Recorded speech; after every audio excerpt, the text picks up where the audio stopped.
चंदगड तालुक्यातील कोवाड गावातील जलजीवन मिशन अंतर्गत उभारण्यात आलेल्या पाणीपुरवठा योजनेतून दूषित पाणी पुरवठा होत असल्याने ग्रामस्थ संतप्त झाले आहेत।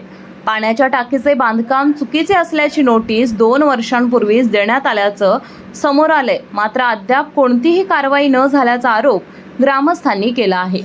याबाबत ग्रामस्थांच्या वतीने मुख्य कार्यकारी अधिकारी डॉक्टर सुश्री जस्मीन, पाणी पुरवठा अभियंता अर्जुन गोळे आणि जिल्हा परिषद उपाध्यक्ष तानाजी पाटील यांची भेट घेत निवेदन दिलं। स्वच्छ पाणी द्या अन्यथा आंदोलन करू असा इशारा ग्रामस्थांनी दिला आहे।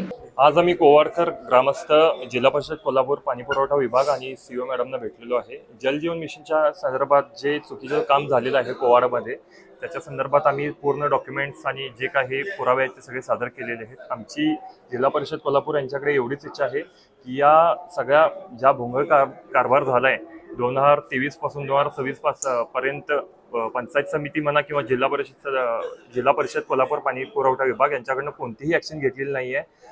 जो टाकीचा स्ट्रक्चरल ऑडिटचा रिपोर्ट आहे तो सुद्धा आम्ही इथे सबमिट केला आहे। सगळे त्यांनी सुद्धा लेटर काढलेत पण अजूनपर्यंत सगळे कागदी घोडेच झालेले आहेत। याच्या पूर्ण बुरदंड म्हणून किंवा याच्या सगळ्या आम्ही कोवाडकर हे भोगत आहे याचे, त्याच्यामुळे लवकर याच्यावर ॲक्शन घ्यावी आणि कोवाडकरांना पाणी चांगलं पाजावं हीच आमची जिल्हा परिषद कोल्हापूर यांच्याकडे अपेक्षा आहे। भ्रष्ट कारभारावर शासनाकडनं जर लवकरात लवकर कारवाई नाही झाली तर येणाऱ्या 15 दिवसात आम्ही स्वतः परत त्या टाकीवर चढून उपोषण करण्याच्या मार्गावर आहे आणि हे शासनाने नोंद घ्यावी।